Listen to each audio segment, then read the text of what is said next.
ठीक है। तो वेव नेचर से लाइट से रिलेटेड जो फॉर्मूला आपने क्लास 9 में पढ़ा था और जो मैंने आपको लिखवाया था, सारे फॉर्मूले हम, फॉर्मूले प्लस टर्म्स, क्या क्या चीजें हमें याद रखनी होती है? स्पीड ऑफ वेव, चूंकि हमारा वेव लाइट वेव है तो स्पीड फिक्स हो जाता है।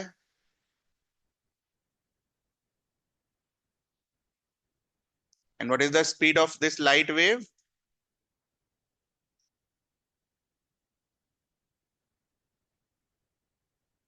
पहला फॉर चीज जो हम याद रखेंगे। दूसरा चीज हम क्या याद रखते हैं? वेवलेंथ। वेवलेंथ के लिए इंपॉर्टेंट है कि आपको इसके यूनिट्स याद होने चाहिए। बाकी वेवलेंथ क्या होता है ये तो मैंने आपको ऑलरेडी समझा दिया था। हाँ, दो क्रेस्ट के बीच का डिफरेंस या तो दो ट्रफ के बीच का डिस्टेंस। वेवलेंथ का जनरली यूनिट क्या होता है बेटा? नैनोमीटर और angstrom. Nanometre means 10⁻⁻⁹ metre. Angstrom means 10⁻⁻10 metre. Next term was frequency.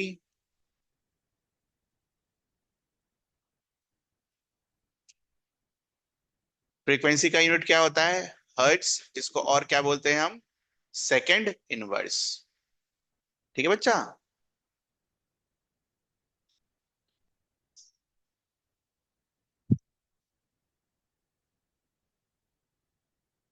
अब फॉर्मूला हमने इसके बाद देखा था। फॉर्मूला क्या होता है? स्पीड, वेवलेंथ और फ्रीक्वेंसी में क्लास 9 भी में भी आपने पढ़ा होगा। Speed is equals to wavelength into frequency.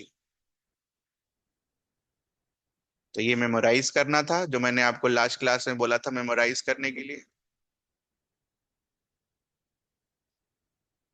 ठीक है। उसके बाद लास्ट क्लास में हमने प्लैंक्स क्वांटम थ्योरी पढ़ा था। और प्लैंक्स क्वांटम थ्योरी क्या बोल कर गया? E is equals to H nu. ठीक है, where h is Planck's constant, again रटना होता है।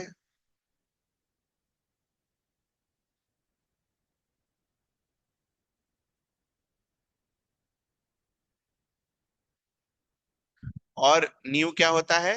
फ्रीक्वेंसी।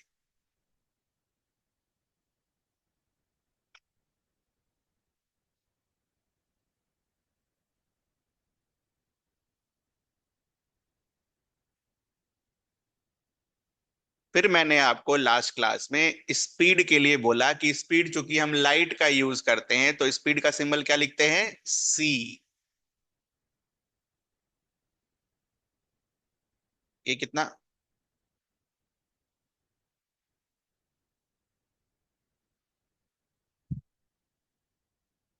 देखो बुक में क्या है।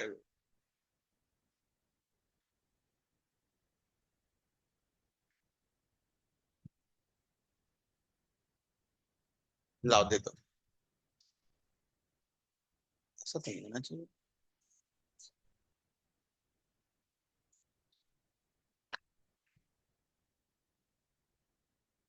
-34 ही है ना? क्या हो गया, कल कुछ गलत लिख दिया था क्या? अरे नहीं नहीं, -34 ठीक करोगे? 24 लिखा हुआ है तो। कुछ चीजें ऐसी हैं जो अपने आप हाथ चल के लिखा जाता है। हो सकता है वो लिखते वक्त मेरे को वो हो गया -34 हो। ठीक करो इसको। अरे मैंने गलत लिख दिया है। कहाँ है भाई? ओहो, 24 बोला भी।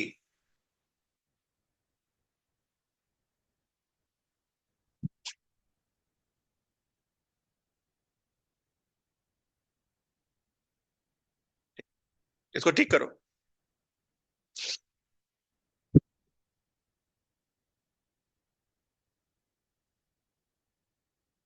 कर लिया सभी ने ठीक?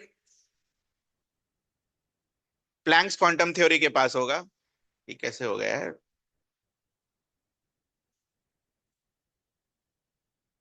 ठीक है, डन। आगे तो कल वाली चीज हम रिवाइज कर रहे थे, फॉर्मूला। इस फॉर्मूले में हमने क्या सीख रहे थे इसके आगे, कि स्पीड जो अब हम लाइट का यूज करते हैं तो speed is denoted by c generally. अगर स्पीड यूज करते हैं तो it is denoted by v. ठीक है। तो इस इक्वेशन को अगर हम इसमें सब्स्टिट्यूट करें, क्या मतलब है इसका, इस इक्वेशन से अगर हम फ्रीक्वेंसी का वैल्यू निकालें तो फ्रीक्वेंसी का वैल्यू क्या होगा बेटा, सी बाय लैम्डा, लैम्डा दूसरी तरफ चला जाएगा। तो फ्रीक्वेंसी के जगह सी पुट कर दीजिए, तो ई का वैल्यू क्या आ जाएगा, H C by lambda.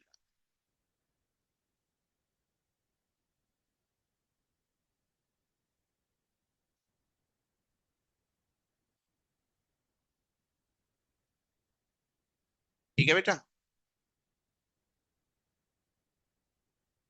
Now, तो अगर आप एच का वैल्यू किस यूनिट में रखें, जूल सेकेंड में, सी का वैल्यू क्या चीज में रखें, मीटर पर सेकेंड में, और लैम्डा का वैल्यू अगर मीटर में रखें तो एनर्जी क्या चीज में मिलेगा, जूल में। ये समझ में आता है हमें। बट मैंने आपको लास्ट क्लास में बताया था कि जब हम छोटे सब एटॉमिक पार्टिकल्स पर डील करते हैं तो joule as a energy use नहीं करते हैं, हम क्या यूज करते हैं, इलेक्ट्रॉन वोल्ट। तो ये रटने के लिए मैंने आपको क्या बोला था, 1 electron volt is equals to 1.6 into 10 raised to power -19 joule.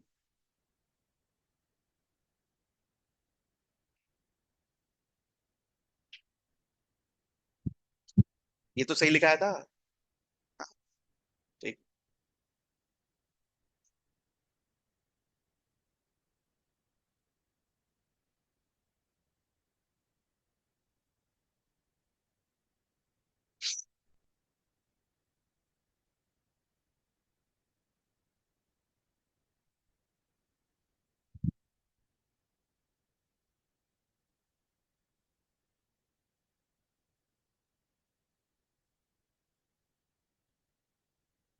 यहां तक क्लियर है।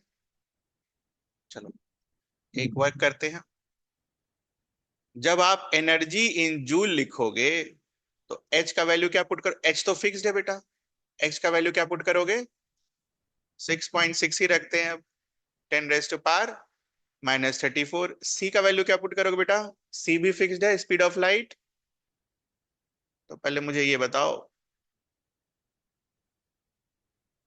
ये कैलकुलेट करके बताओ कितना आएगा।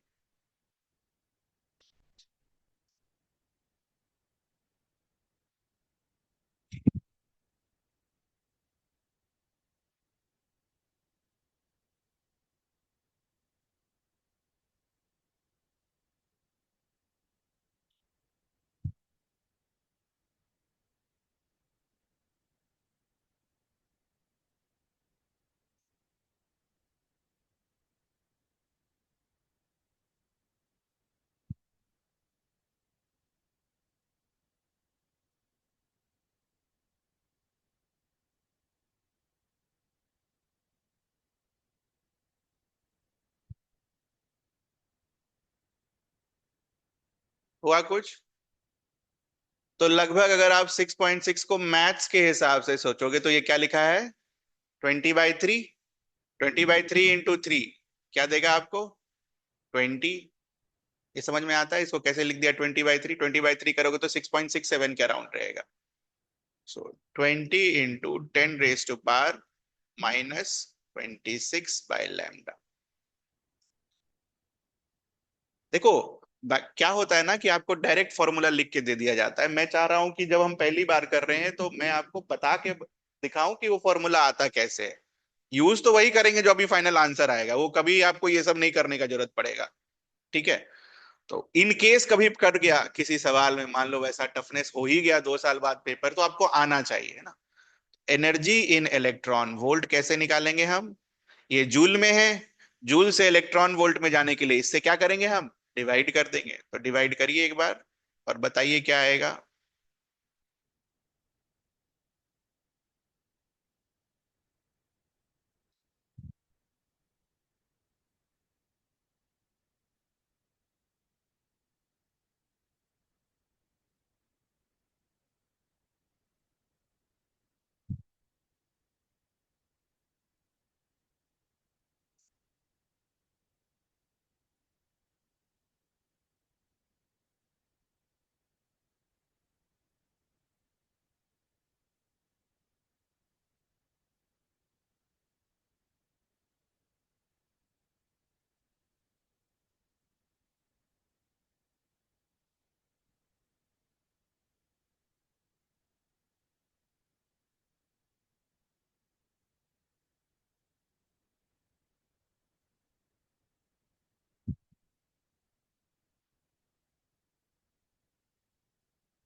यहां तक पहुंचे हम। 12.5 आया होगा आपका। 12.5 को हम पावर में चेंज करेंगे तो 10⁻⁸ एक जीरो और लेना है। ये मैथ से बेटा है ना। एक जीरो और खींच के लाओगे तो यहाँ पावर क्या लिख दोगे? 10⁻⁹ ऐसा क्यों किया मैं आपको बताता हूं, देखना ध्यान से।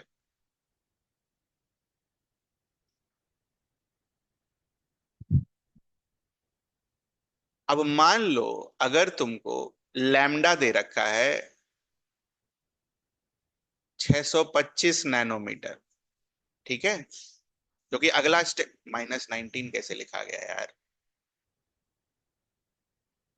मान लो तुमको 625 नैनोमीटर, अगला स्टेप कैसे हम मैं लिख दूंगा वो, उसके लिए मैं ये समझा रहा हूं। मान लो लैम्डा आपको कितना दे रखा है? 625 नैनोमीटर। तो यहाँ क्या लिख लिया आप? 1250।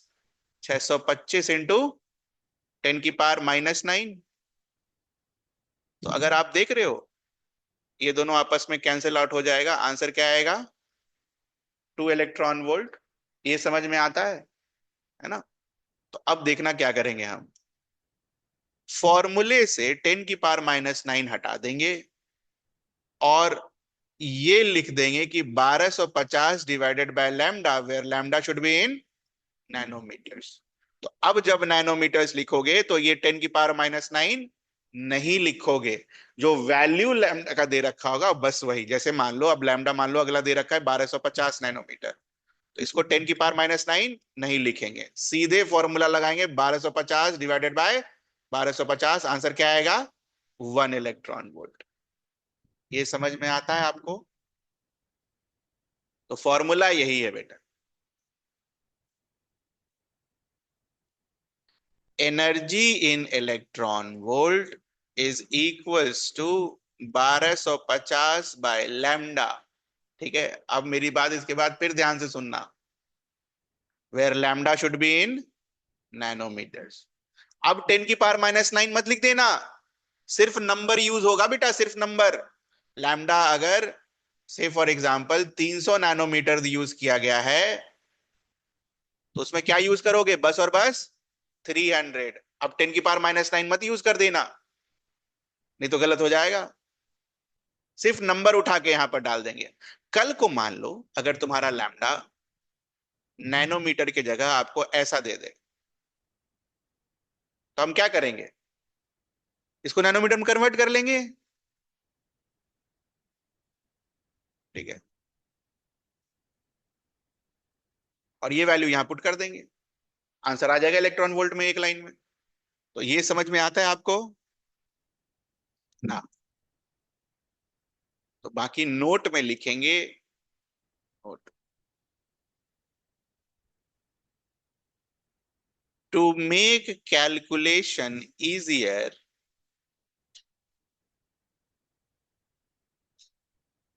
ठीक है, समटाइम्स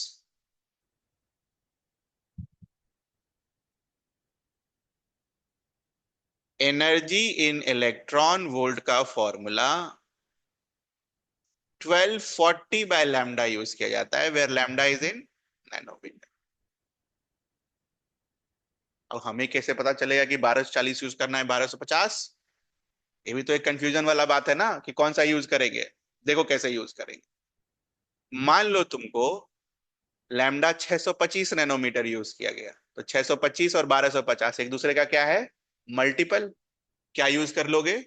1250। अब मान लो लैम्डा दे दिया 620 या 310, क्या यूज करोगे? 1240।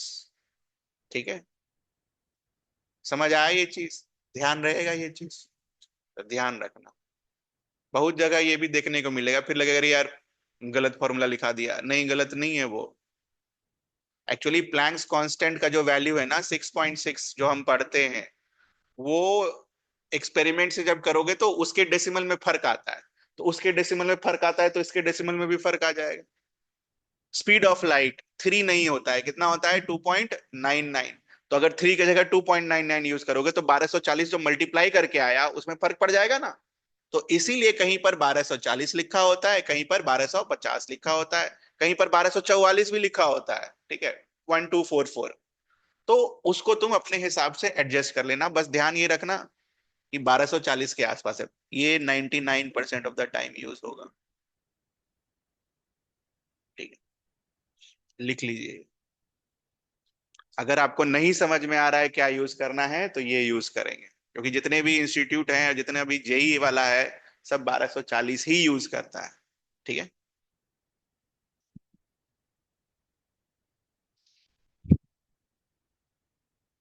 इसमें कोई दिक्कत, ये मैंने बोला था कल की क्लास में आपको डिराइव करके बताऊंगा, बट अब ये याद होना चाहिए। ठीक है, याद होना चाहिए।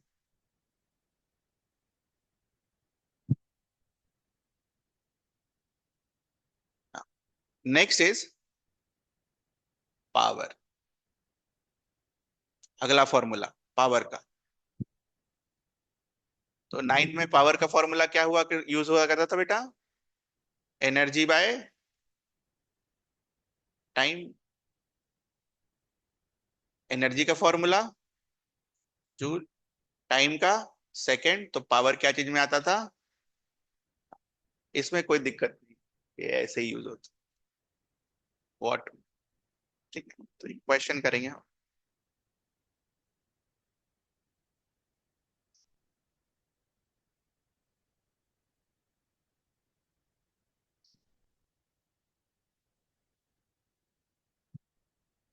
तो जो चीजें हमने करी उसको मिला जुला के सारा क्वेश्चन करके इसको टिक निपटाएंगे और फिर black body ready. Question number 1, find the energy in electron volt if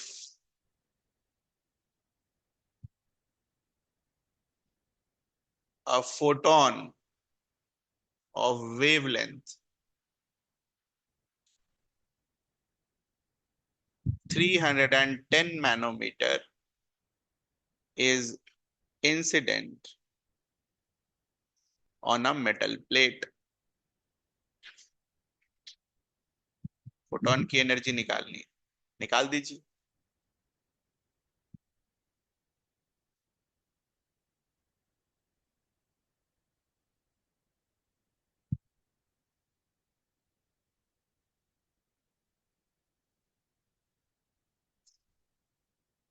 सीधा सीधा फॉर्मूला अप्लाई करना है बेटा, है ना, वही सीख रहे हैं हम।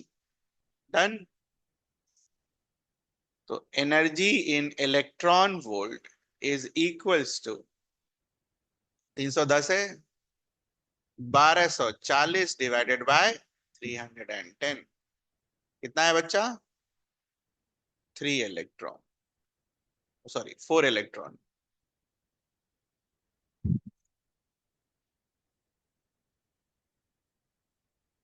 क्या है हमारा आंसर?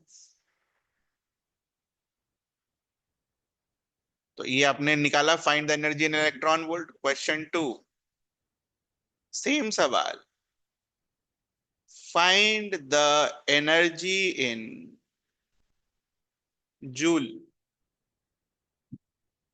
यही बच्चे फंसते हैं कन्वर्जन करने में, इधर से उधर कैसे जाएं, आगे कैसे जाएं। Find the energy in joule.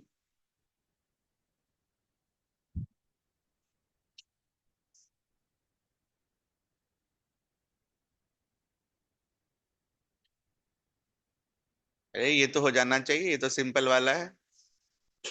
1 electron volt is 1.6 × 10⁻⁻19 joule. तो 4 इलेक्ट्रॉन वोल्ट क्या होगा?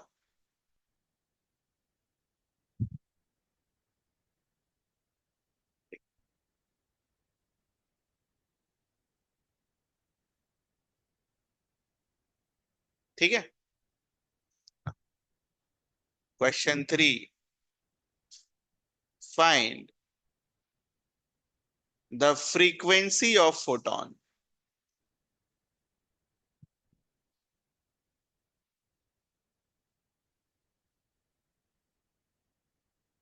Find the frequency of photon.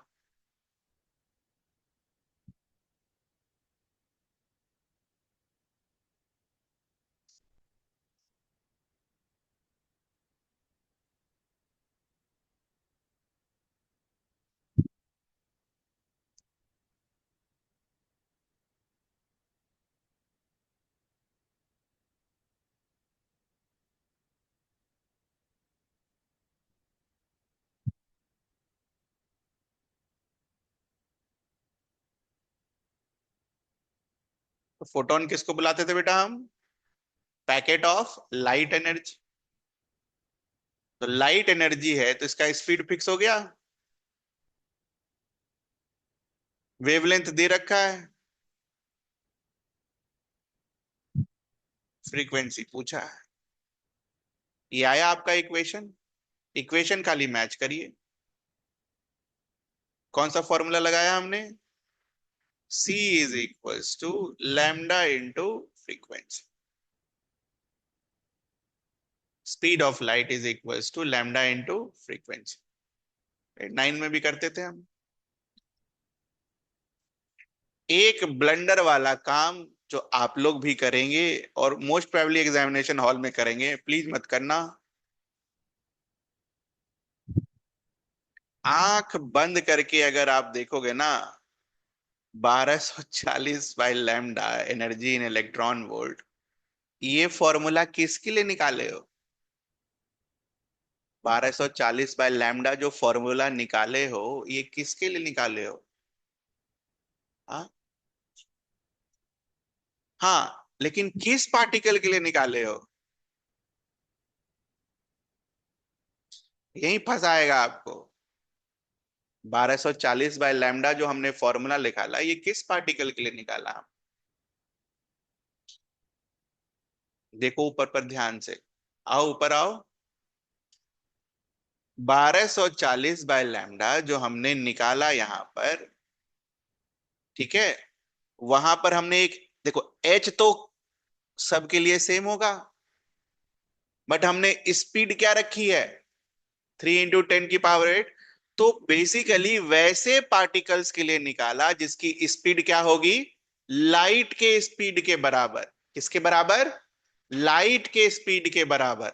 बच्चे क्या करते हैं कि जब इलेक्ट्रॉन का स्पीड दे रखा होता है तो 1240 बाय लैम्डा यूज कर लेते हैं। वो नहीं करना है हमें। समझ में आ रहा है ये चीज? ये छोटा बात है, बड़ा बड़ा ब्लंडर हो जाएगा एग्जाम में। ये चीज समझ में आया? 1240 बाय लैम्डा हम किसके लिए यूज करेंगे? वैसे पार्टिकल के लिए जिसकी स्पीड 3 × 10⁸ मीटर पर सेकेंड हो। अब हमें कैसे पता चलेगा वो कौन सा पार्टिकल है?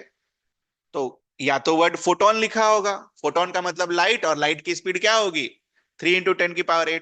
या तो आपको क्वेश्चन में गिवन होगा पार्टिकल की स्पीड 3 × 10⁸ है। समझ में आ रहा है ये चीज? ध्यान रखना इस चीज के लिए। ये नहीं कि इलेक्ट्रॉन प्रोटॉन न्यूट्रॉन किसी के लिए भी लगा दे रहे हैं ये सब चीज। तो बगल में लिखो वो, while using this,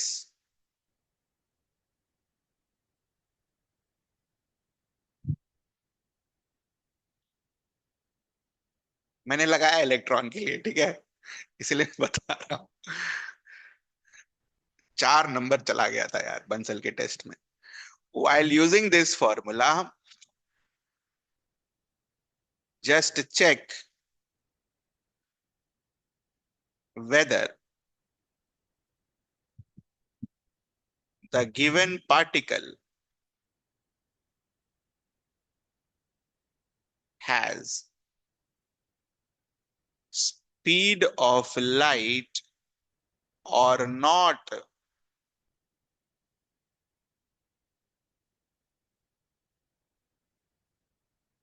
ठीक है,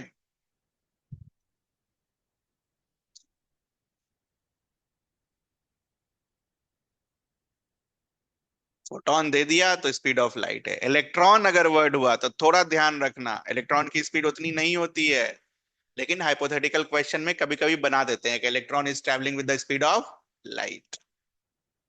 ध्यान रखना ये चीज बेटा, बिल्कुल ध्यान रखना। फॉर्मूला हमेशा ऐसे लिखना, 1240 divided by lambda, lambda in nanometer. ठीक है, तो ये 3 सवाल में कोई दिक्कत?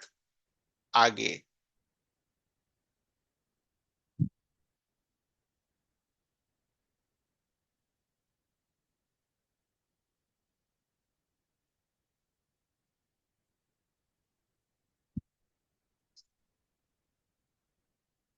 Find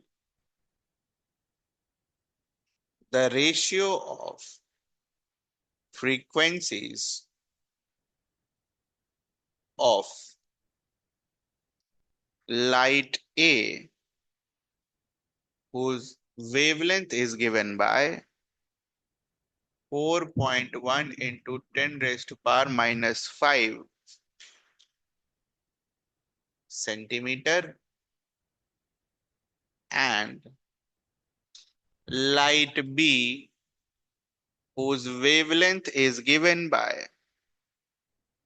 6.56 into 10 raised to power minus 5 centimeter.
हो गया?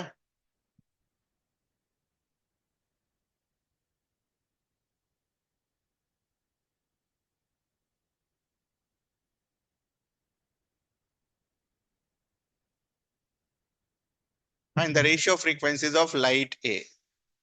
ये भी लाइट, ये भी लाइट, तो स्पीड दोनों का क्या हो गया? फिक्स हो गया। तो C is equals to lambda of A into frequency of A। C is equals to lambda of B into frequency of B। दोनों का रेशियो निकालना है, रेशियो निकाल दीजिए। C और C कैंसिल आउट हो जाएगा, ठीक है। तो this will give you what? Lambda A into frequency A, lambda B into frequency B. इसका रेशियो निकालना है, ए और बी का रेशियो निकालना है। Frequency of A, frequency of B. Lambda B दूसरे साइड जाएगा तो ये आया आपका आंसर।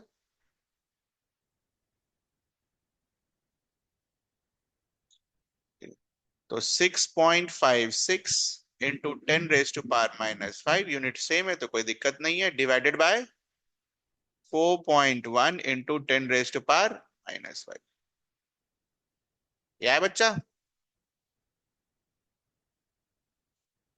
तो इसमें बेसिकली आपको ये इसलिए कराया गया कि मैक्सिमम बच्चे क्या करेंगे, पहले लैम्डा और सी को यूज करके फ्रीक्वेंसी निकालेंगे, फिर लैम्डा और सी को यूज करके दूसरे को फ्रीक्वेंसी निकालेंगे, और फिर रेशियो निकालेंगे। तब तक में सवाल टाइम खत्म। अरे 3 घंटा में 180 सवाल बनाना, तो हम वो काम नहीं करेंगे। नॉर्मली रेशियो लो और एक कैलकुलेशन से आप क्या होगे, बच जाओ। ठीक है,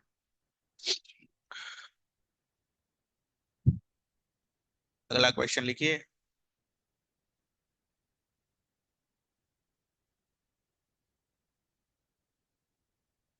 100 watt power source emits green light of wavelength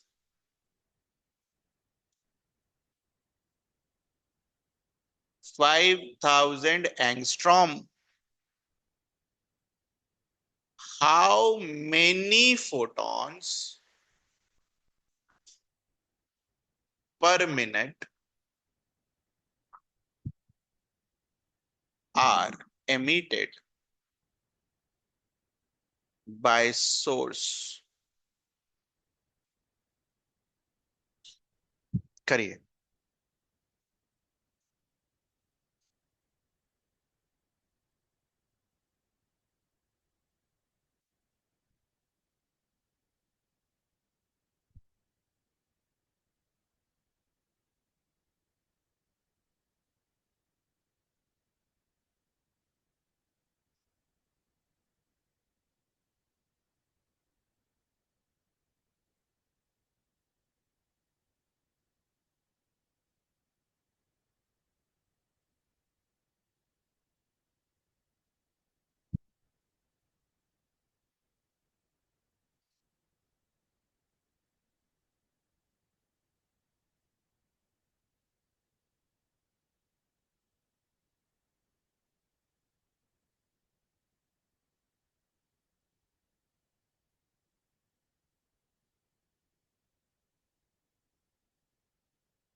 हो गया?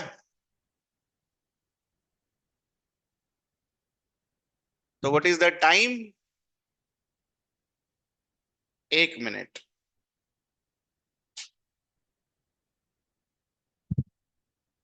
1 minute means 60 seconds। What is the power? Energy upon time. Power 100 दे रखा है, एनर्जी हमें नहीं पता, 60 seconds। तो एनर्जी विल बी 6000 जूल्स। तो ये एनर्जी क्या है? Total energy.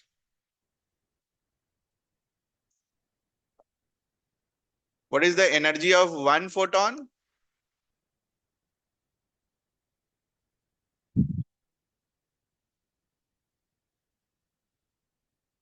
H into C by lambda. 6.6 into 10 raised to power minus 34 into 3 into 10 raised to power 8 divided by 5000 into 10 raised to power minus 10।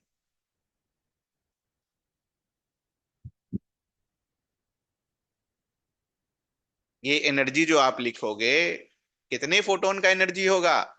एक का। तो अगर दो फोटोन होते थे तो हम एनर्जी कैसे लिखे थे? 2 टाइम्स h म्यू। 3 फोटोन होता था तो 3 times h mu. 4 times h mu. तो मैंने आपको वो सिखाया था कि एनर्जी क्या होता है, क्वांटाइज्ड होता है। नंबर ऑफ फोटोन हमें नहीं पता, let the number of photon be x। तो x into energy of one photon will give you what? Total energy. चलो जल्दी से x का वैल्यू निकालो।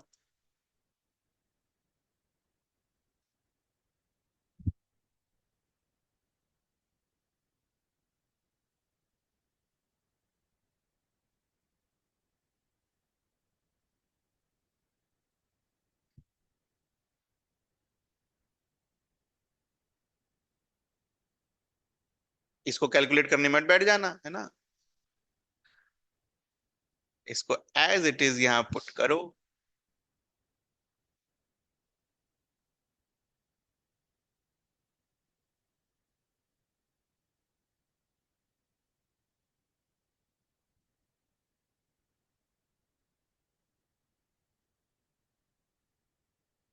क्रॉस मल्टीप्लाई करो और फिर कैलकुलेशन करना।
I answer? नहीं आया तो देखो कैलकुलेशन में क्या चेंजेस हुए हैं। अरे कैलकुलेशन भी तो एग्जाम में करना होगा ना बेटा।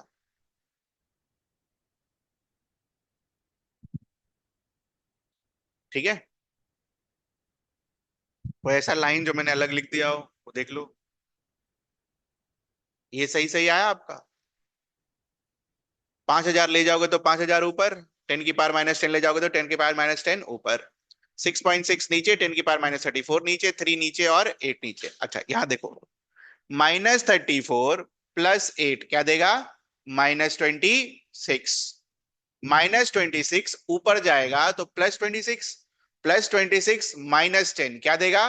16। और 16 में अगर आप 1 2 3 4 5 6 जीरोस जोड़ दोगे तो कितना हो जाएगा?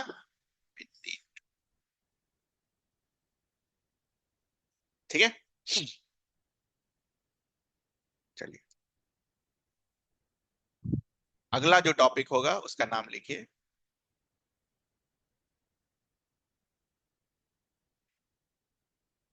Black body radiation.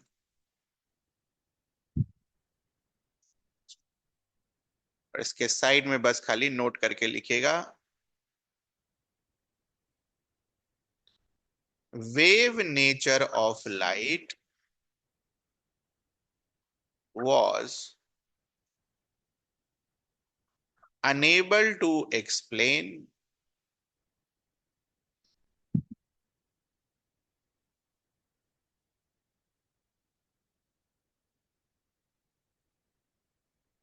पहला क्या था, याद हुआ? Wave nature of light was enable to explain three things, mark करा था ना बुक में यार, ये सब नहीं रटोगे तो कैसे होगा। Black body radiation, photo electric effect and variation of heat capacity of solid as a function of temperature. बेटा ये सब थ्योरी वाले पोर्शन में आता है, ये नहीं समझा खाली न्यूमेरिकल आता है ना, ये सब आता है, पूछता है आपसे चार ऑप्शन, जैसे जेई में मल्टीपल चॉइस क्वेश्चन में एक आध ये घुसा देगा, ठीक है। उसी तरह नीट में चार ऑप्शन दे देगा, और फिर A B C, A C D, A B D, वैसा। और यार ये सब याद करना है यार। तो इसमें से पहला क्या है, black body radiation. Now what is black body radiation, ठीक है। चौथा भी है, उसको भी टिक करो, line spectra of atoms with special reference to hydrogen, line spectra, ये भी पढ़ना है। मेरे को लगा बोर्ड्स में पढ़ाएगा, यही है ये भी, ठीक।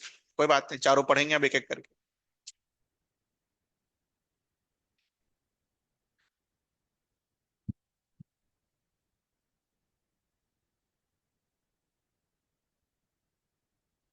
बुक लाए हैं, बुक खोलिए।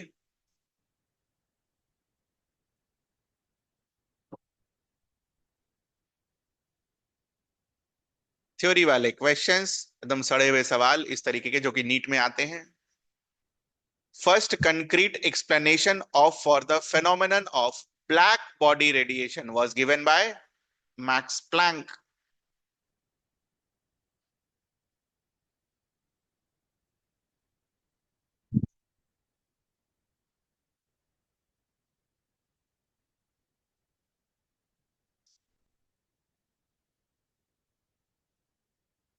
ठीक है,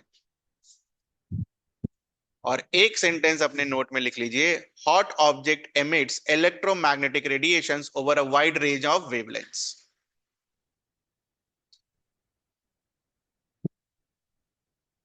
हॉट ऑब्जेक्ट एमिट, इसका मतलब अभी समझाऊंगा मैं आपको।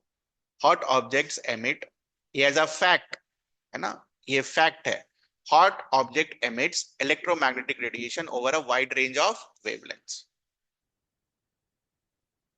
So in order to prove this fact, again experiment was done. This time the experiment was done with the help of iron rod.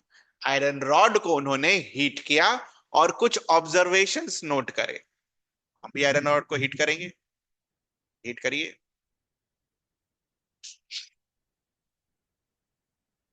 लिखिए,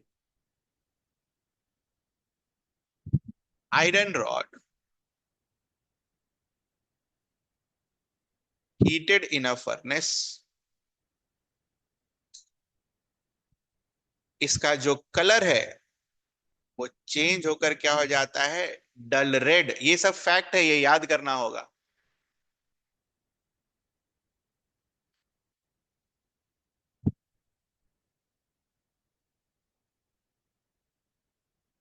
जब आप इसको और हीट करते हैं तो इसका colour changes to deep red. Dull red मतलब हल्का रेड। और हीट करते हैं तो व्हाइट,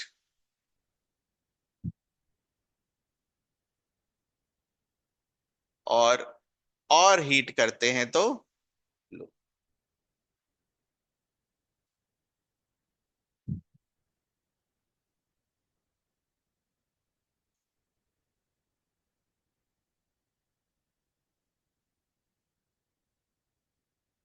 रेड, ब्लू, घेरिए दोनों को।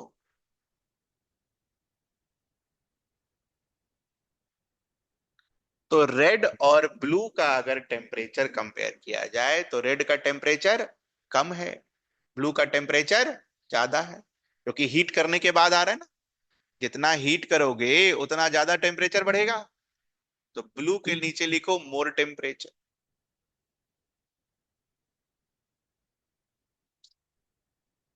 रेड के नीचे लिखो लेस टेम्परेचर।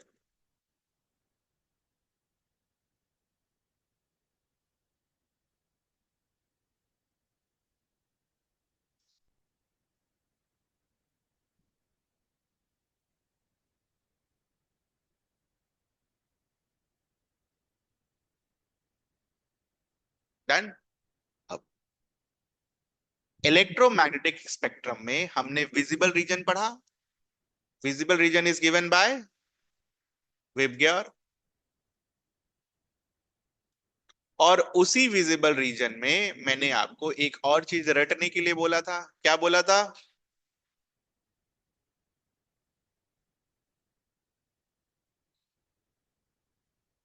लिखो इसको। 400 750 कैसे लिख दिए? याद करने बोला था मैंने आपको visible.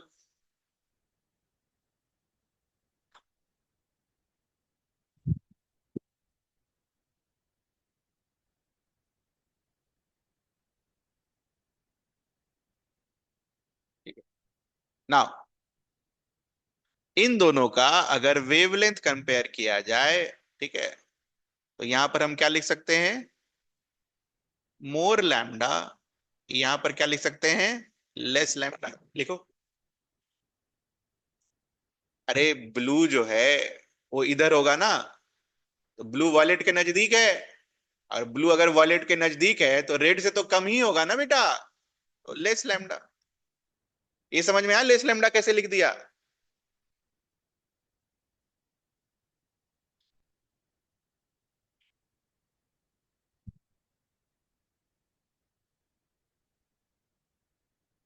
More lambda means less frequency.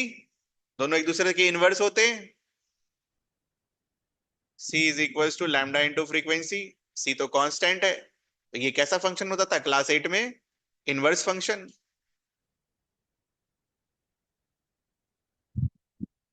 And this means what? More frequency. ये सब बीच का कोई काम का नहीं, मैं समझाने के लिए बस खाली लिख रहा हूं। लेस फ्रीक्वेंसी का क्या मतलब हो गया? Less energy. और इसका मतलब क्या हो गया? More energy.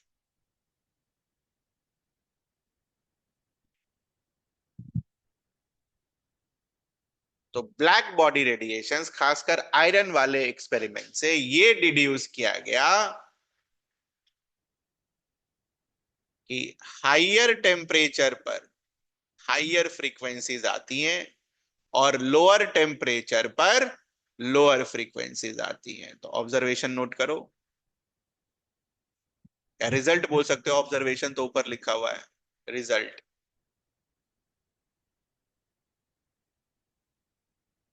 Eight higher temperature higher frequency was observed, at lower temperature lower frequency was observed.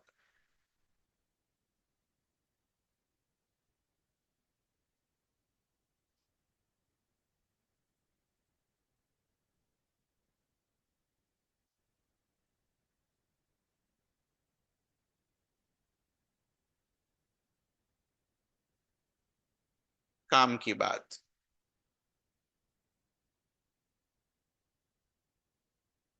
हो गया काम की बात। Therefore frequency is a function of temperature.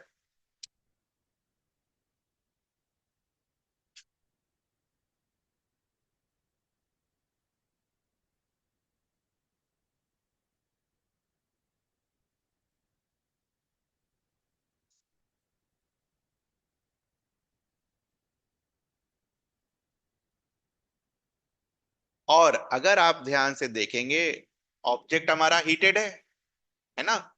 तो ऑब्जेक्ट अगर हमारा हीटेड है, ठीक है, जब वो मान लो टेम्परेचर बहुत हीट कर दिया आपने, 1000 डिग्री सेल्सियस तक हीट कर दिया और छोड़ दिए, तो 1000 डिग्री सेल्सियस पर मान लो उसका कलर ऐसा ब्लू दिख रहा है। जब छोड़ोगे तो टेम्परेचर घटेगा। टेम्परेचर घटेगा तो उसका कलर क्या होगा? चेंज होगा। ठीक है।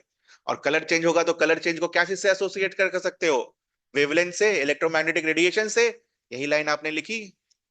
Hot objects emit electromagnetic radiation over a wide range of wavelengths. हमारा वेवलेंथ का रेंज क्या था? ब्लू से रेड। ठीक है। तो ये एग्जाम्पल जो मैंने आपको यहां पर बोला, पढ़ाया, वो यहां दिया हुआ है। इसको रीड कर लीजिए, मार्क कर लीजिए, रीड कर लीजिए।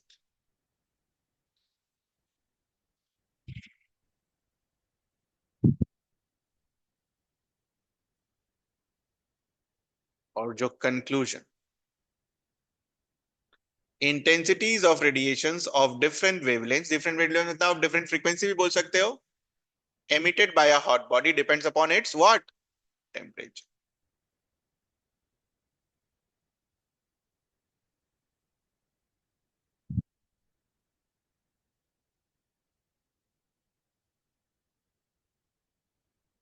उसके बाद ये ड्रॉ करिए, वेरी इंपॉर्टेंट है, जैसे बना हुआ है वैसे ड्रॉ करिए। ये एक्सपेरिमेंटल रिजल्ट है बेटा, ये एक्सपेरिमेंटल रिजल्ट है।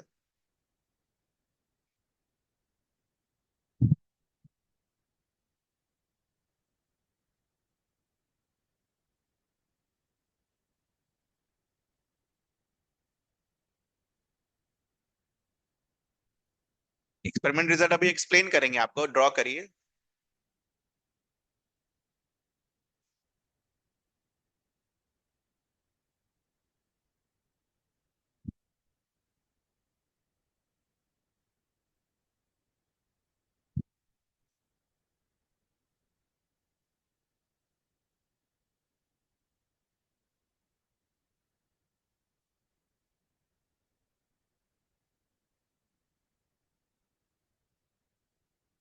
और एक चीज ध्यान रखना बेटा, 10वीं में नंबर जो भी आया, अगर आपको एमबीए नहीं करना है तो कोई फर्क नहीं पड़ेगा, ठीक है। नो बडी विल, ठीक है, नो बडी तो नहीं बोलूंगा मैं, क्योंकि जब भी आपका कहीं पर भी गवर्नमेंट एग्जाम या प्राइवेट जॉब्स में जाओगे तो 10 की मार्कशीट खोजेगा या रिजल्ट खोजेगा, बट उस नंबर से कोई फर्क नहीं पड़ेगा। मैंने वो लास्ट दिन भी आपको बोला था, और आज भी मैं आपको ये चीज बोल रहा हूं कि फर्क बस इसी से पड़ेगा कि आप ये 2 साल कैसे गुजारते हो, ठीक है। ये 2 साल ऐसा मेहनत करो कि जो कभी नहीं करोगे आगे चल, सही में कभी नहीं करोगे, आप खुद देख लेना, कभी नहीं करोगे वैसा मेहनत। ग्रेजुएशन छोड़ दो, हो सकता है एक बार जब सिविल सर्विसेज की तैयारी हो तब वैसा मेहनत हो, नहीं तो अगर ग्रेजुएशन करके जॉब में डायरेक्ट इंजीनियरिंग या डॉक्टर के थ्रू जाना है तो वैसा मेहनत जीवन में कभी नहीं करोगे। इनफैक्ट बीपीएससी की भी तैयारी अगर करोगे तो उतना नहीं होता है उसमें मेहनत। एक सिविल सर्विसेज ही है जो इसके टक्कर का है, 2 साल जो अभी आप लगाओगे, क्योंकि सिविल सर्विसेज इसलिए वो टक्कर का हो जाता है क्योंकि आपको एक साल में सारा करना होता है। लेकिन वही अगर आप ग्रेजुएशन से धीरे धीरे पढ़ना शुरू करोगे सिविल सर्विसेज के लिए तो वो भी आसान पड़ जाएगा, लेकिन ये वाला 2 साल रियली में टफ होता है। तो ऐसा मेहनत करो कि आपको बाद में अफसोस ना हो, अरे यार थोड़ा कर लेते तो हो जाता, एक नंबर छूट गया, वो नहीं होना चाहिए। ड्रॉ हो गया ये। तो हमने क्या कंक्लूजन निकाला बेटा? टेम्परेचर अगर कम हो तो लैम्डा क्या होगा? ज्यादा। टेम्परेचर अगर ज्यादा हो तो लैम्डा क्या होगा? कम। ठीक है, इनवर्स रिलेशन है ना, लैम्डा में इनवर्स रिलेशन, फ्रीक्वेंसी में डायरेक्ट रिलेशन। टेम्परेचर का आपने जो डायग्राम बनाया वो किसका बनाया है? लैम्डा और इंटेंसिटी का, टेम्परेचर के हिसाब से। तो यहां पर अपने डायग्राम में मार्क करना।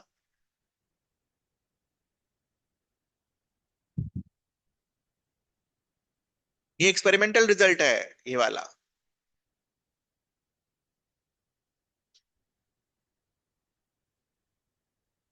क्वेश्चन क्या आता है एग्जाम में वो भी मैं आपको बताऊंगा। सो T1, ठीक है, this will be λ1। T2, this will be λ2।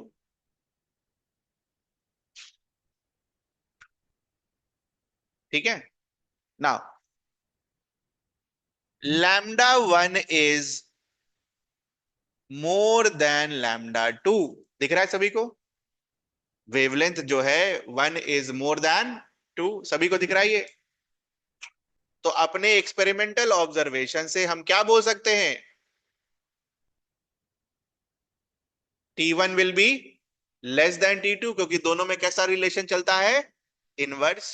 ये समझ आता है आपको? वही यहां लिखा हुआ है।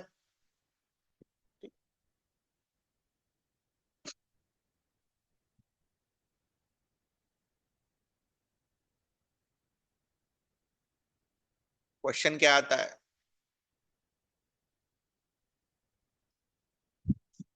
क्वेश्चन लिखिए।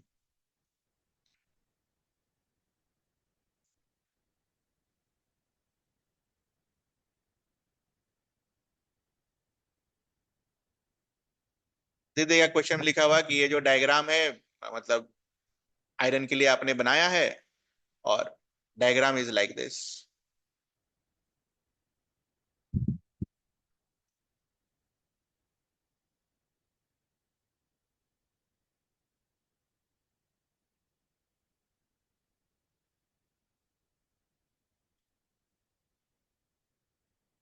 इफ दिस इज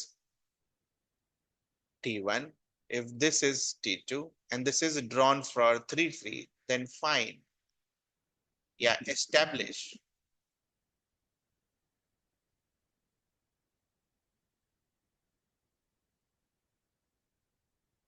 ये जेई का सवाल है।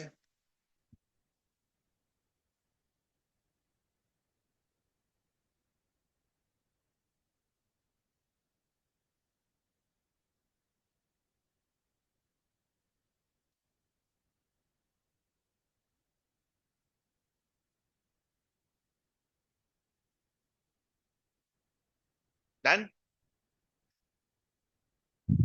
व्हाट इज द, हम बेसिक से करेंगे बेटा, रट के नहीं करेंगे, पीछे जाता है तो बढ़ते जाता है, हम बेसिक से करेंगे। क्या है बेसिक?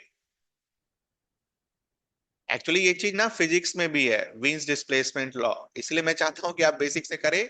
तो जब आप क्लास 11 के फिजिक्स में जब हीट ट्रांसफर वाला क्वेश्चन पोर्शन होगा, तो आपको ये सब चीज दिख जाए। ठीक है, अभी और भी करेंगे हम इस डायग्राम पर, उधर उधर वाला भी चीज थोड़ा सा पढ़ेंगे। ऐसे ही पढ़ना होता है केमिस्ट्री। ठीक है। तो this is λ3, this is λ2, and this is λ1। Maximum के अराउंड हम ये लिखते हैं। क्यों लिखते हैं वो भी आपको समझा दिया जाएगा, बट अभी लिखते हैं इतना कम से कम दिमाग में डालिए। सो ऑर्डर क्या है बेटा? λ3 ग्रेटर देन λ2 ग्रेटर देन λ1। और by iron rod experiment what we know, lambda और टेम्परेचर क्या होता है? इनवर्सली डिपेंडेंट होता है।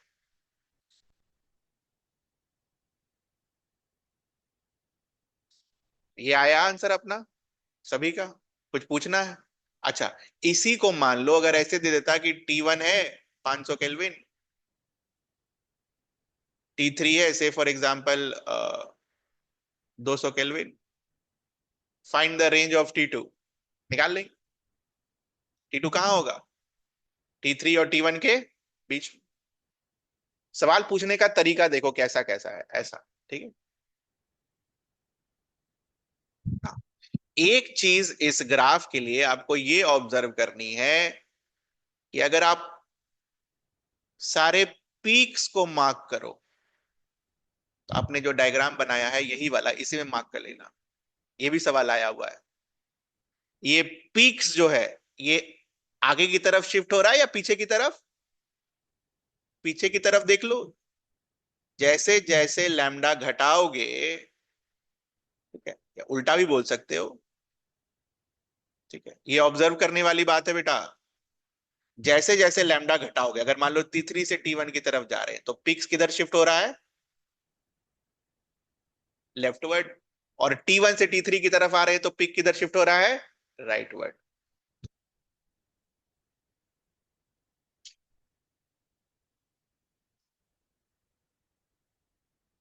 Kindly note the shifting off peak values.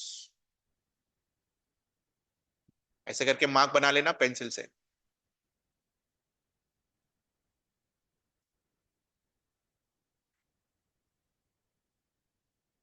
इस पर क्या सवाल आता है वो भी लिख लो।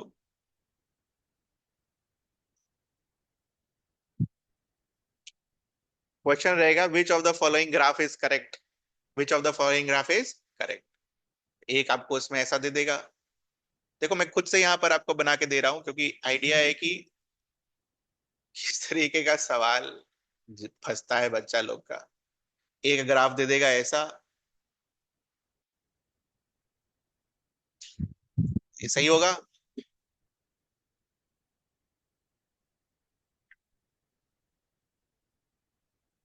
ये सही होगा। एक ग्राफ दे देगा ऐसा जिसमें पीक इधर शिफ्ट हो रहा हो, चारों एक जैसा दिखेगा आपको ग्राफ।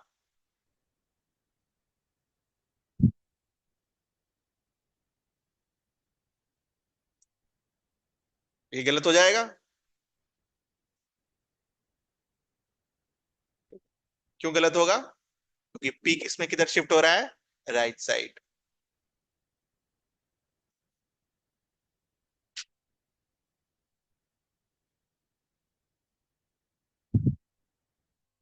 बाकी दो ग्राफ्स आपको बिल्कुल सही वाले मिलेंगे।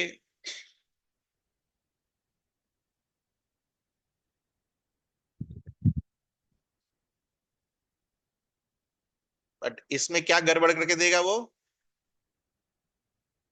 सोच सकते हो?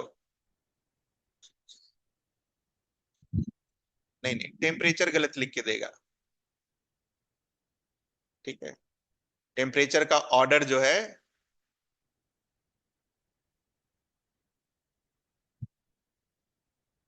वो गलत लिख के देगा। A option, B option, C option और डी ऑप्शन। एक क्वेश्चन बना लीजिए।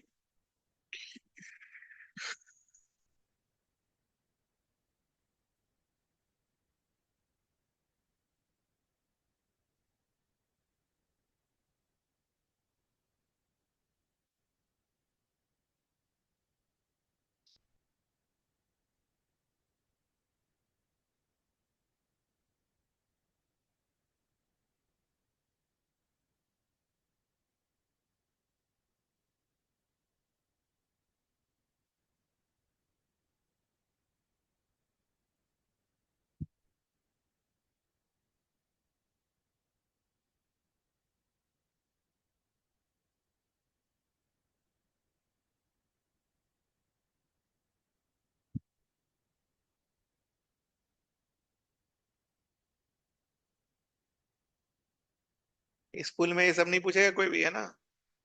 स्कूल वाला सिस्टम, मतलब जो भी पढ़ाना था स्कूल वाला सब हो गया, वो सब रेड वेल ब्लू वगैरह सब।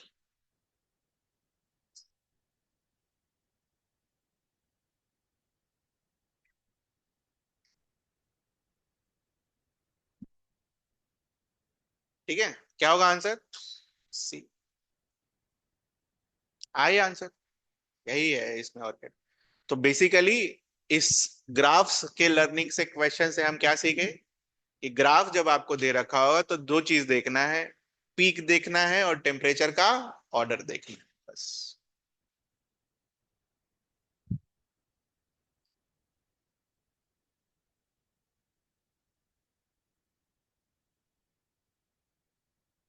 नेक्स्ट। अभी तो आयरन के बारे में पढ़े, ब्लैक बॉडी तो आया भी नहीं है अभी तक, है ना? तो ब्लैक बॉडी का डेफिनेशन के पहले एक पॉइंट लिखेंगे हम कि कोई भी बॉडी जब रेडिएशन एमिट करती है या किसी भी सरफेस पर जब रेडिएशन टकराता है तो तीन चीजें होती हैं। ठीक है,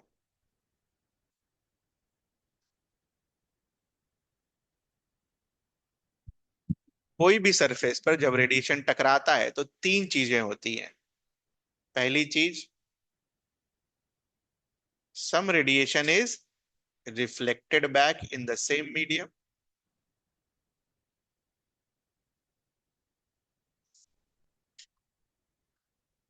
कुछ रेडिएशन ये एब्जॉर्ब कर लेता है,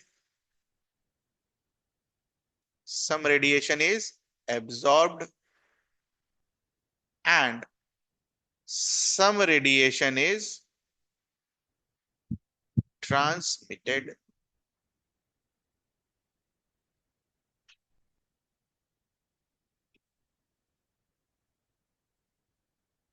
some radiation is reflected back, this is incident, green वाला is incident radiation, मान लो सन से आ रहा है और किसी ऑब्जेक्ट पर गिर रहा है, तो तीन चीजें कर रहा होगा वो ऑब्जेक्ट। थोड़ा सा रिफ्लेक्ट कर रहा होगा, थोड़ा सा एब्जॉर्ब कर रहा होगा, थोड़ा सा ट्रांसमिट कर रहा होगा। अब ऑब्जेक्ट मान लो बहुत चमकीला है, व्हाइट टाइप का ऑब्जेक्ट है, तो वो ज्यादा क्या करेगा, रिफ्लेक्ट करेगा। हो सकता है 98% रिफ्लेक्ट कर दे, 1% अब्सॉर्ब कर ले और 1% नीचे ट्रांसमिट कर दे। तो सरफेस चेंज किया जा सकता है।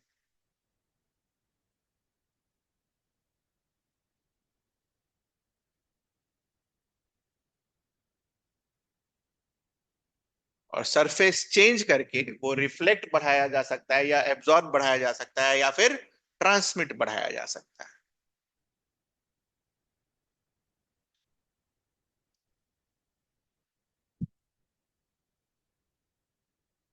तो इस फेनोमेनन को कंसिडर करते हुए अगर हम एक ऐसा बॉडी बना दें, ठीक है, ठीक है, ideal,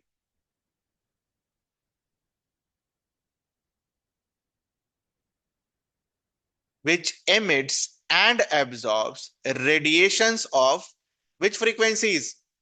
All frequencies uniformly, then the body is called black body. It's an ideal body, it cannot be achieved. उसके बाद ये मार्क कर लेना, क्या तीन फेनोमेनन्स हो सकते हैं अगर एक सरफेस पर आप लाइट एनर्जी डालते हो तो? Reflected, absorbed and transmitted.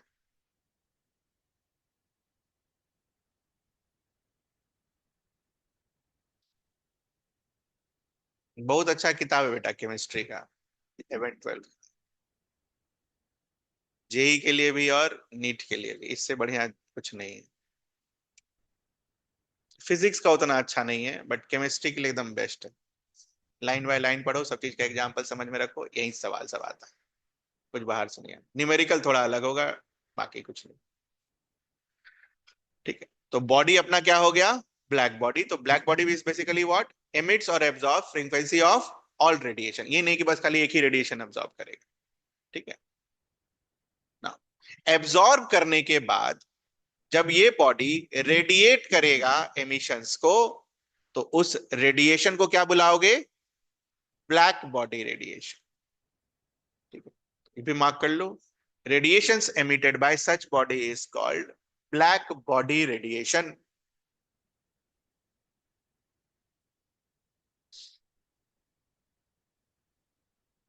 ठीक, बाकी बहुत रेयर चांस है कि आपसे ये पूछ ले कि इसमें से कौन सा ब्लैक बॉडी के नजदीक है, क्योंकि पूछने के लिए बहुत सवाल है। बट फिर भी छोड़ेंगे तो कुछ भी नहीं। कार्बन ब्लैक एक सब्सटेंस होता है दैट अप्रोक्सीमेट्स ब्लैक बॉडी, क्योंकि आपको ब्लैक बॉडी आप नहीं बना सकते, no ideal situation exist like this. कुछ ना कुछ तो वो एब्जॉर्ब करेगा ही करेगा। ठीक है, एमिट पूरा नहीं करता है, ये इंपॉर्टेंट है। How a black body approximation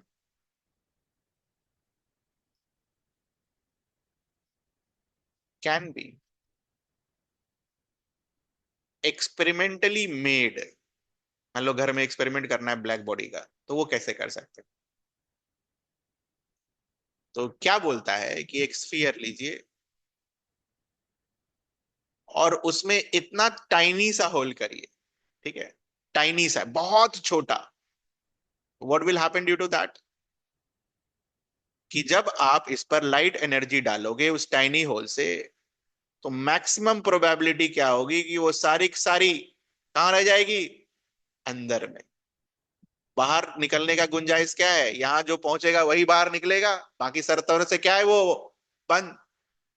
ठीक है, इस बॉडी को बेसिकली क्या बोला जाता है? A cavity with a tiny hole. Very important. Which has no other opening.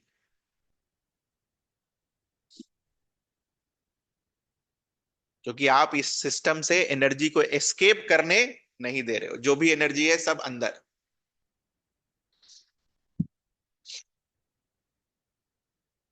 ये सब बस उस एबीसीडी वाले ऑप्शंस के लिए, जिसमें एक आध लाइन डाल देता है कि इसको ब्लैक बॉडी, इनमें से कौन सा ब्लैक बॉडी के नजदीक में है।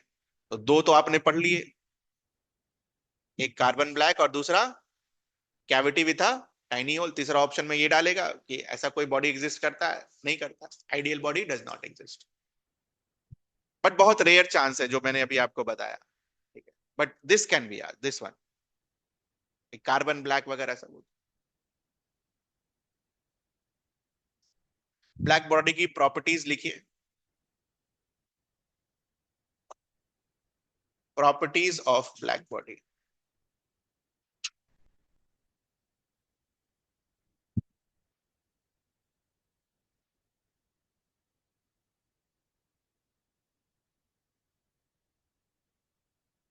पहला property, it is a perfect radiator, perfect radiator.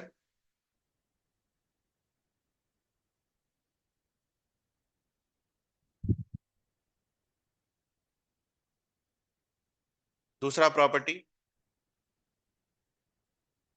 It is in thermal equilibrium with its surroundings. What is the meaning of thermal equilibrium, मैं बताता हूं आपको।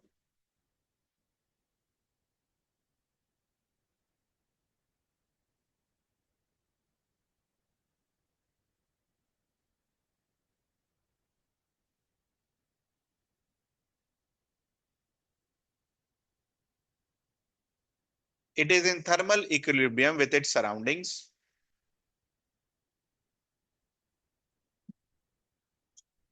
थर्मल इक्विलिब्रियम का मतलब लिखिए, no net exchange of heat.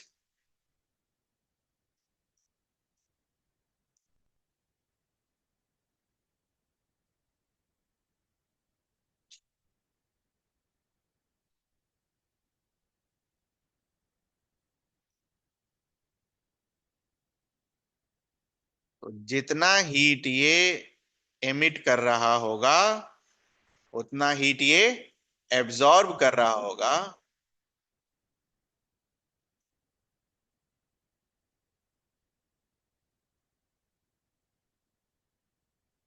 जरूर बना लेना।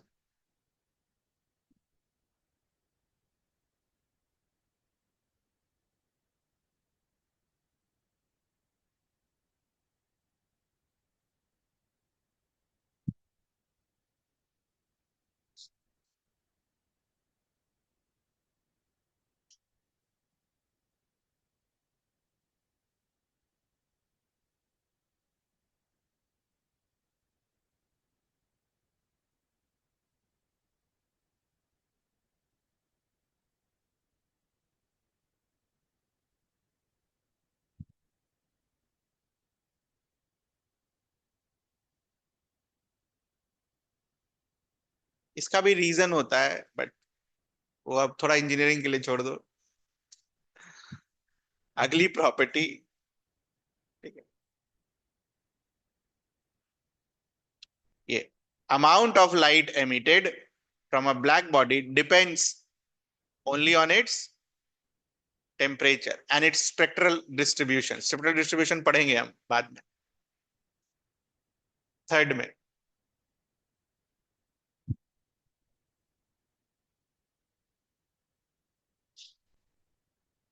जितना भी लाइट एमिट होगा और spectral distribution, it will depend only on temperature. Only on temperature को डब्बे में बंद करिएगा। ओनली, केमिस्ट्री में कुछ ही जगह ऐसा वर्ड होता है ओनली, बाकी कहीं भी ओनली लिखे वो स्टेटमेंट क्या होगा, गलत। ठीक है, उसमें से कुछ जगह ये केमिस्ट्री नहीं है क्योंकि ये फिजिक्स है, दैट्स वाई।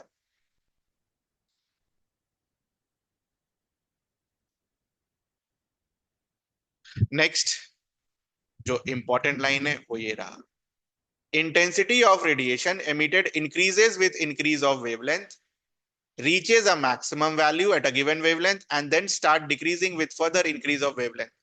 अब इतना कहानी अंडरलाइन कर लीजिए, इसका मतलब मैं आपको समझा दे रहा हूं। आपने जब अभी थोड़ी देर पहले, मतलब सीख लो पहले, तो अंडरलाइन करने में भी मजा आएगा। थोड़ी देर पहले जब आपने इंटेंसिटी वर्सेस वेवलेंथ का ग्राफ बनाया तो कैसा आया बेटा, पहले बढ़ा, मैक्सिमम हुआ, और फिर घटा। वही लिखा हुआ है, देखो तो वही लिखा हुआ है क्या, increases, reaches a maximum value and then starts decrease।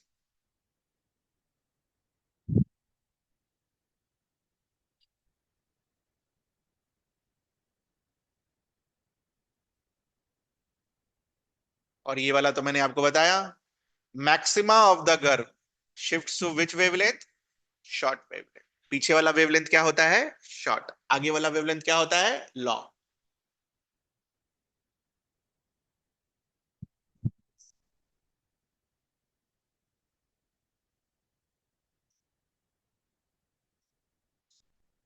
Book लाएंगे तो थोड़ा आसान हो जाएगा यार, ये सब चीज लिखने का जरूरत नहीं है, बुक में ही मार्क करेंगे 1 2 3 4 करके और बुक पढ़ेंगे 4 बार 5 बार।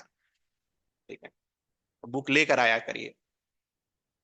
तो ये समझाने की जरूरत है, maximum of the curve shift to short wavelength दिखाया मैंने, आप लेफ्ट साइड जा रहा है शॉर्ट वेवलेंथ। तो इतना है आपके ब्लैक बॉडी में।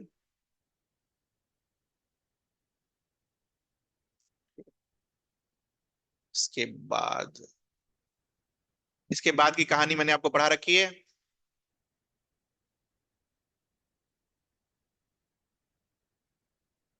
मार्क कर लीजिए बस उसको।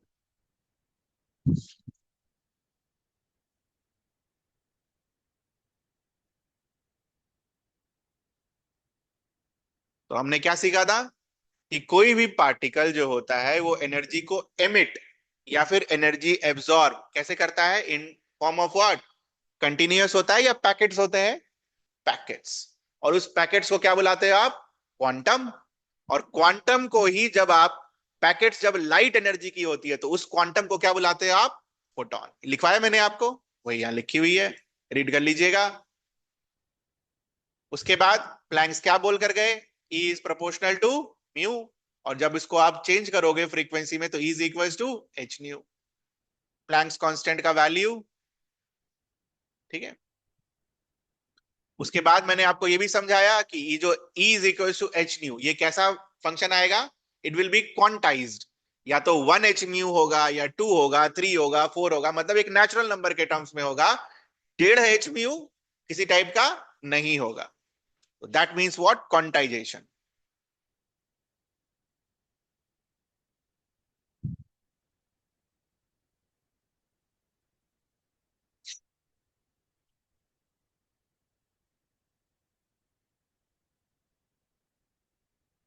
ठीक है, बस इतना ही है शायद क्वांटम थ्योरी।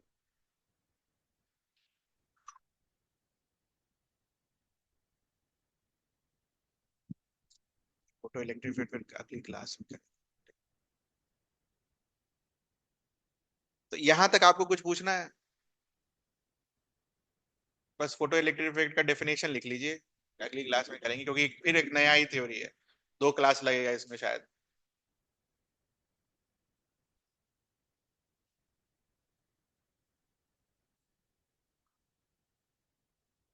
बच्चा ये क्लास 12 में भी है, मतलब क्लास 12 के बोर्ड एग्जाम में भी आएगा।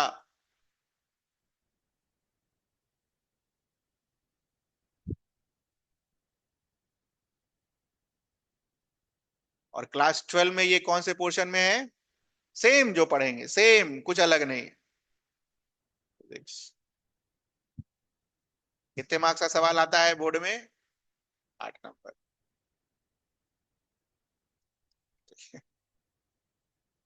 और जेई हो या नीट या फिर इसके अलावा कोई भी कॉम्पिटिटिव एग्जाम हो, बिना इस टॉपिक से सवाल हुए हुए वो कंप्लीट नहीं होगा, ये ध्यान रखिएगा।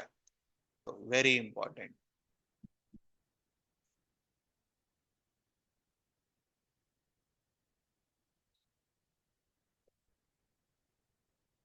क्या है फोटो इलेक्ट्रिक इफेक्ट, बस खाली समझा दे रहे हैं आपको। तो मान लीजिए यहां पर एक फोटो सेंसिटिव मटेरियल है, फोटो का मतलब देखो, फोटो जहां भी होगा ना वहां का दिमाग अपना लगाना, लाइट।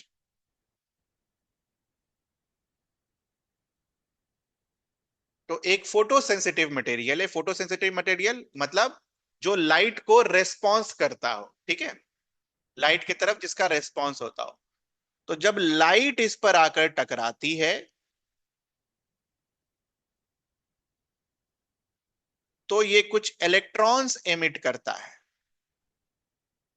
ठीक है, तो लाइट की वजह से जब इलेक्ट्रॉन निकलता है तो इस इलेक्ट्रॉन को बुलाते हैं हम फोटो इलेक्ट्रॉन। और क्लास 10 में क्या सीखा आपने? इलेक्ट्रॉन एक बार सर्किट में मूव करना शुरू कर देगा तो वो क्या जनरेट करेगा? इलेक्ट्रिसिटी उसके अपोजिट दिशा में जनरेट होना शुरू होगी। तो movement of this electron produces,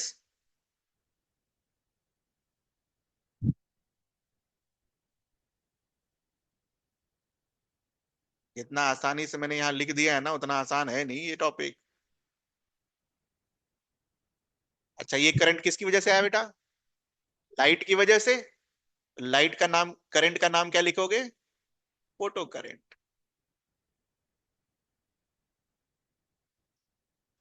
तो ये कंप्लीट फेनोमेनन को हम क्या बुलाते हैं? Photo electric effect. तो आइंस्टीन को जो नोबेल प्राइज मिला था वो इसके लिए मिला था, थ्योरी ऑफ रिलेटिविटी के लिए नहीं, photo electric effect. Nobel prize मिला है। आप अच्छे से पढ़कर बढ़िया नंबर ले आइए, 5-10 नंबर, वो आपके लिए नोबेल प्राइज हो जाएगा। ठीक है, चलिए, तो यहां पर एंड करेंगे। होमवर्क लिख लीजिए।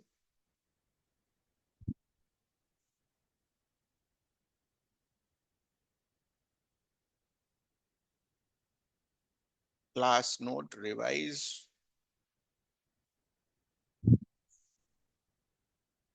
और केमिस्ट्री का मैंने आपको वो नीट वाले से प्रीवियस ईयर क्वेश्चन दिया था करने के लिए, वो डिस्कशन होगा। उसके बाद मैंने आपको रदरफोर्ड वाला सवाल दिया है 1 से 18, अगली क्लास में वो डिस्कस होगा। और उसके बाद जब समय मिलेगा तो we will be doing photo current. ये इंपॉर्टेंट है बेटा, है ना? ये जो 8 नंबर है ना, ये 8 नंबर, तो उधर है 8 नंबर, सेम सवाल हर साल। तो ये पहले डिस्कशन होगा और उसके बाद फोटो कर इफेक्टिव। मुझे को लगता है कि अगर आप अच्छे से पढ़ोगे तो मेरे हिसाब से ये सारा बन जाएगा, ये भी बन जाएगा सारा। अगर अच्छा से पढ़ोगे 20 से 25 मिनट लगेगा, फिर 1 घंटा वो फोटो कर। तो हमेशा की तरह जब मैं क्लास नोट रिवाइज लिखता हूं तो क्या मतलब होता है उसका? अभी मेमोराइज, रटना है। जितना रटेंगे उतना सुखी रहेंगे केमिस्ट्री में। ठीक है, चलिए डन, जा सकते हैं आप।